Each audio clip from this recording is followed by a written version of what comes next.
Seja bem-vindo a mais um vídeo aqui neste canal. Hoje não é só uma lenda, hoje é um conto de terror. Acomode-se na sua casa, encontre o lugar mais escuro, para você poder entrar na história. E se você conseguir dormir depois, é claro. Seja bem-vindo ao Noite de Terror. Canta, Estrada, Amado, Viernes,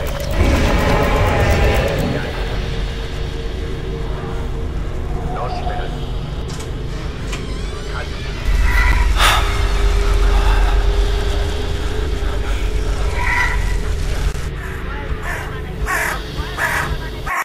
Esses serão os últimos olhos que você verá. Vamos ao conto. O final de outubro, para a família, é uma verdadeira tradição visitar a casa dos meus tios, no interior de São Paulo. Desde que eu tinha mais ou menos uns 6 anos, a gente sempre vai para que possamos aproveitar um pouco o feriadão do dia de finados, em 2 de novembro. Mas no ano passado não deu. Tivemos que ficar em casa já que os meus pais precisaram fazer algumas reformas e estavam acontecendo algumas mudanças na fazenda. Tivemos que consertar cercas e também o galinheiro, que estava completamente destruído por conta das fortes tempestades de chuvas que aconteciam por lá. Na noite do dia 30 para o 31 de outubro, quando normalmente já estaríamos curtindo a piscina na casa dos meus tios, a gente ficou sem luz em casa. Os fortes raios preocupavam a todos. Eu, minha pequena irmã Cecília, que tinha 6 anos, o nosso primo Gustavo, de 11 anos, e os meus pais.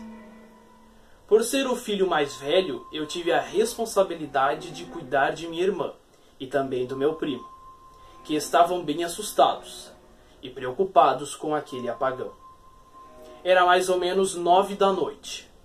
E mesmo diante o pé d'água, meus pais tiveram que sair por conta do grande barulho que aconteceu no galinheiro. Em nossa pequena fazenda não havia muita terra. E mesmo sendo um pedaço de chão, era tudo muito perto. E ficava bem fácil de saber o que estava acontecendo.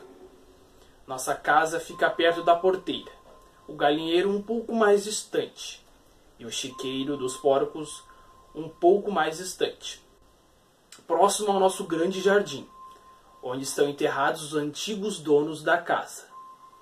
Um casal de senhores de engenho, que não tiveram filhos e tiveram a propriedade incorporada ao governo, que leiloou alguns anos depois. Meus pais tiveram que sair. Ele com uma espingarda e minha mãe com uma vassoura. O forte estrondo que escutávamos vindo do galinheiro parecia ter sido um desmoronamento. Mas meu pai preferiu levar a arma dele, caso precisasse se defender de algum animal ou de alguém mal intencionado. Eu, no auge dos meus 16 anos, fiquei sentado à mesa, tentando ver o que acontecia lá fora. 1 hora havia se passado e meus pais ainda não tinham voltado de lá. Distraído, me assustei com Cecília, tocando em minha perna. "O que aconteceu? Você não vai lá ver eles?" perguntou ela. Mesmo bem pequena, minha irmã sempre foi bem esperta, mas eu não poderia sair para deixá-los ali. Gustavo logo se levantou me perguntando o que poderia ter acontecido. Eu os tranquilizei, dizendo que estava tudo bem, que não precisavam se preocupar.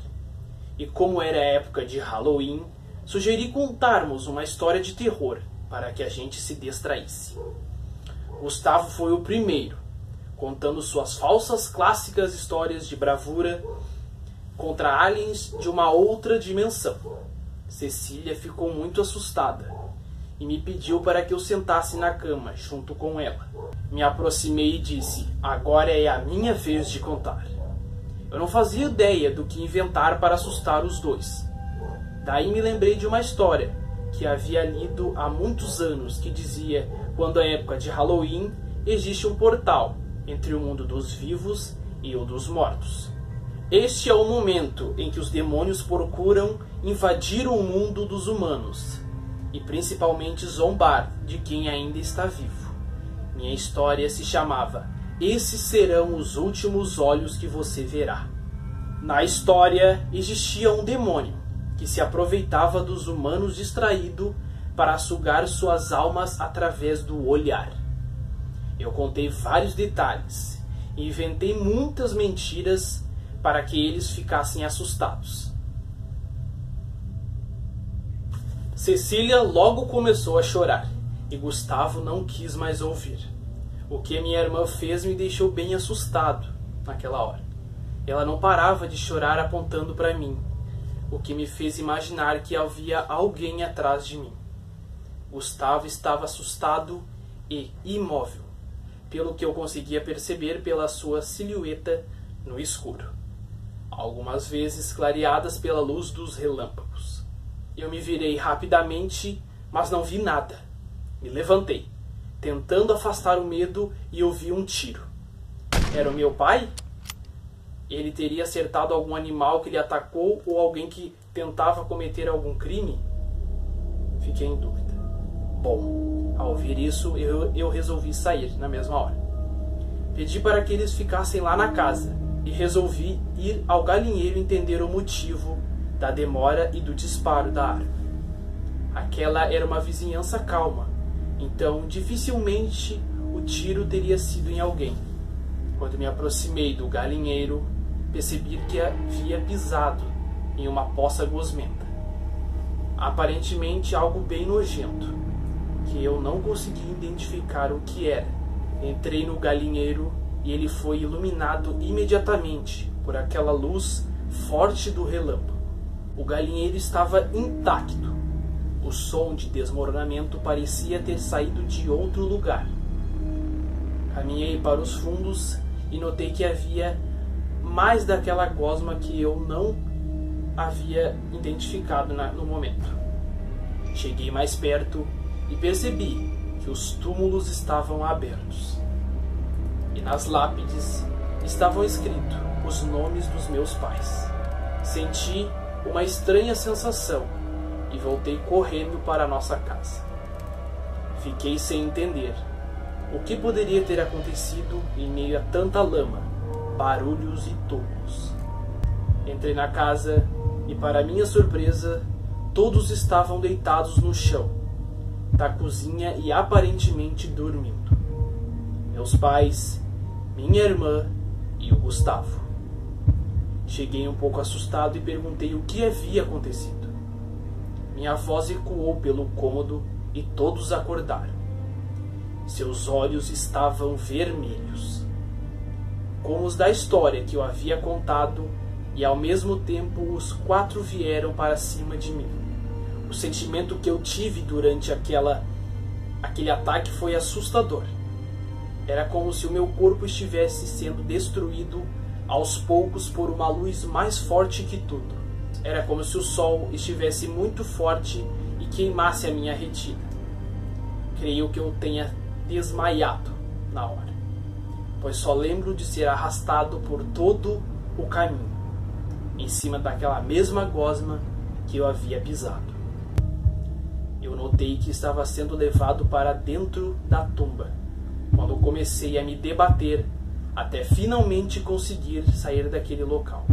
Eu não enxergava nada, somente algumas formas escuras. Provavelmente demônios ou algo assim, foi o que deduzi. Tateando e rastejando pelo chão e me sentindo acompanhado por uma presença ruim, eu consegui entrar na casa. Àquelas alturas, eu já estava banhado de lama e de tudo que é porcaria de porco e galinha. Só conseguia enxergar parte daquela parede amarela, reluzindo durante a chuva, e os relâmpagos e raios que vinham das janelas. Não lembro como consegui dormir, mas acordei no outro dia pela manhã, quando João e os outros trabalhadores me encontraram caído no chão. Inicialmente eu não entendi o motivo pelo qual eles me chamaram à polícia, mas aparentemente o motivo foi o sumiço da minha família, onde nunca foi solucionado. Eu fui acusado pela morte deles. Eu falo isso muito triste, por não saber nem como me defender.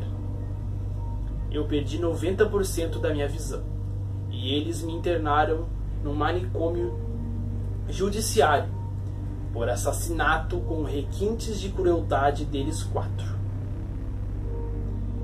Nenhum defensor público vai conseguir me tirar daqui. Já estou há 1 ano preso sem julgamento e me ameaçam muito aqui dentro. Essas foram as palavras ditas pelo meu último entrevistado no manicômio João Chagas. Ele se chama Jonas Silva e está preso lá desde o ano passado, quando foi acusado de assassinar a própria família. A principal prova de que ele era o culpado foi ter encontrado deitado na cozinha de casa com o corpo completamente coberto de sangue. Também foi encontrado o DNA dos parentes debaixo das unhas do jovem. A arma do pai foi encontrada ao lado dele e uma cápsula foi encontrada próxima aos túmulos dos antigos donos, que estavam vazios e com buracos muito profundos. Até hoje não se sabe o motivo pelo qual ele perdeu a visão, mas os psiquiatras acreditam que ele tenha tentado se matar, já que várias marcas foram encontradas no corpo dele. Os corpos até hoje não foram encontrados. No final da entrevista, ele abriu o jogo sobre um possível problema mental. Abre aspas. Todas as noites, a mulher de olhos vermelhos vem até mim e diz que eu ainda a enxergo porque eles possuem um plano para meu futuro. Fecha aspas. Talvez essa fala releve que Jonas Silva ainda esteja planejando um novo crime, mas ele não terá como colocar isso em prática. Está preso e sendo dopado há 1 ano e deverá ser assim pelos próximos em que ainda estiver vivo. Eu espero que você consiga dormir ainda essa noite, se não enxergar os olhos vermelhos no seu quarto. Cuidado, pois ele está de olho. Salve almas. Até mais. Fonte, site Tri Curioso. Link na descrição.